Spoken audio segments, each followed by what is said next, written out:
ఒంగోలు టీడీపీలో విభేదాలు భగ్గుమన్నాయి. ఎమ్మెల్యే దామచర్ల జనార్దన్ కుటుంబంలో విభేదాలు బయటపడ్డాయి. MLA Damacharla Janardhan, maritime board chairman Damacharla Satyala మధ్య పొలిటికల్ వార్ నడుస్తోంది. దామచర్ల సత్య బర్త్డే సందర్భంగా ఆయన అభిమానులు ఏర్పాటు చేసిన ఫ్లెక్సీలను మున్సిపల్ సిబ్బంది తొలగించారు. ఎమ్మెల్యే ఆదేశాలతో ఫ్లెక్సీలను తొలగించడంతో ఆగ్రహించిన దామచర్ల సత్య ఒంగోలులో సొంత కార్యాలయాన్ని ఓపెన్ చేశారు. ఇదే అంశంపై మరింత సమాచారాన్ని మా కరెస్పాండెంట్ శ్రీనివాస్ అందిస్తారు.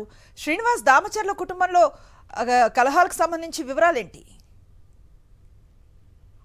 వీరిద్దరు స్థానిక ఎమ్మెల్యే ఒంగోలు ఎమ్మెల్యే దామచర్ల జనార్దన్ కానీ మ్యారిటైమ్ బోర్డు చైర్మన్ దామచర్ల సత్య ఇద్దరు అన్నదమ్ముల పిల్లలు.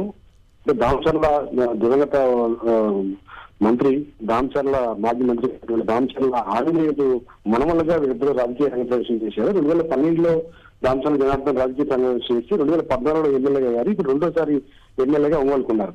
అదే టైంలో దామచర్ల సత్య కూడా రాజకీయంగా బాగా ఉత్సాహం చూపిస్తూ తాను రాజకీయంగా చురుగ్గా ఉన్న టైంలోనే కొంత 2014 నుంచి 19 వరకు ఇద్దరి మధ్య కొంత వార్ నడుస్తుంది. దామచర్ల ఆంజనేయులు మనవలుగా వారసత్వాన్ని తీసుకునే విషయంలో ఇద్దరి మధ్య కొంత రాజకీయమైనటువంటి వైరుధ్యం నడుస్తుంది. అయితే ఈ మధ్య కాలంలో ఇద్దరి మధ్య కొంత సఖ్యత ఉన్నప్పటికీ నిన్న మ్యారిటైమ్ బోర్డు చైర్మన్ దామచర్ల సత్యానికి సంబంధించినటువంటి అంశం ఈ రోజు పుట్టినరోజు నిన్న ఫ్లెక్సీలు వేశారు టౌన్ లో. ఈ నేపథ్యంలోనే మున్సిపల్ సిబ్బంది ఏకంగా ఆ ఫ్లెక్సీలు తొలగించడమే కాకుండా ఒక సర్క్యులర్ కూడా జారీ చేశారు.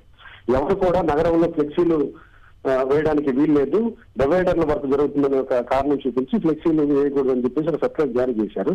ఇదంతా కూడా ఎమ్మెల్యే దామచర్ల జనార్దన్ తన పుట్టినరోజు వేడుకల్ని ఒంగోలు జరగకుండా లేకపోతే ఫ్లెక్సీలు రంగు ఆర్భాటం లేకుండా చేయడానికే ఇదంతా చేస్తున్నారు. ఎమ్మెల్యే ఆదేశాలతో జరుగుతున్నటువంటి దామచర్ల సత్య తీవ్రమైన అసంతృప్తి వ్యక్తం చేయడం జరిగింది. తన కుటుంబంలో కూడా కొంతవరకు ఇప్పటికే చాలా వరకు చర్చోపచర్చ జరిగిన అంశం మీద ఏకంగా ఒంగోలులోనే హెడ్ క్వార్టర్ లోనే తాను కార్యాలయం ఓపెన్ చేస్తాను అన్నట్టుగా ఈ రోజు తన సొంత స్థలంలోనే కార్యాలయాన్ని ఓపెన్ చేయడమే కాకుండా ఒంగోలు ఉన్నటువంటి కార్పొరేటర్లు అలాగే పార్టీ శ్రేణులందరికీ స్వయంగా తన వేడికకి రావాల్సిందిగా దామచర్ల సత్య ఆఫీస్ నుంచి కాల్స్ ఉన్నాయి. ఈ నేపథ్యంలో ఇద్దరి మధ్య వైరుధ్యం జరగడంతో ఒకసారిగా దామచర్ల జనార్దన్ ఎమ్మెల్యేకి సంబంధించిన వర్గం అంతా కూడా ఏం జరుగుతుందో ఏమో మనం వేడుకలకి వెళ్తే అనే ఒక మీమాంస తోటి వేడుకలకి వెళ్లకుండా ఒక వర్గం ఎమ్మెల్యే వర్గం మొత్తం కూడా ఆగిపోయినటువంటి పరిస్థితి ఉంది. ఒకసారిగా గతంతో చూసుకుంటే గత 3-4 నెలల క్రితం ఎమ్మెల్యే అయిన కొత్తలో దామచర్ల జనార్దన్ ఈ కుటుంబం అంతా కూడా కలిసి విదేశాల్లో వెళ్ళి వెకేషన్ ఎంజాయ్ చేసేటువంటి పరిస్థితి ఉంది. కానీ ఈ రోజుకి ఒక 6 నెలల తర్వాత చూసుకుంటే పూర్తిగా మారిపోయింది. ఇద్దరి మధ్య రాజకీయ తప్పన విషయంలో కొంత వైరుధ్యంగా వచ్చిందని చెప్పొచ్చు. వాస్తవానికి దామచర్ల సత్య ఎవరైతే ఉన్నారో ఇప్పుడు కొండేపి బాధ్యతలు చూస్తున్నారు ఇండైరెక్ట్ గా.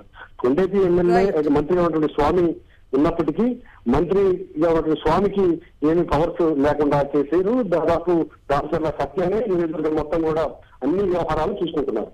కానీ ఒంగోలులో మళ్ళీ వచ్చి ఇక్కడ రాజకీయంగా మీరు వేలు పెట్టకూడదనే ఒక వాదన ఎమ్మెల్యే దామచర్ల జనార్దన్ చేస్తూ వచ్చారు. అందులో భాగంగానే దామచర్ల సత్యానికి సంబంధించినటువంటి పుట్టినరోజు వేడుకలకు సంబంధించి నిరాడంబరంగా జరుపుకోవాలి, ఫ్లెక్సీలు ఆర్భాటం. Right, thank you Srinivas.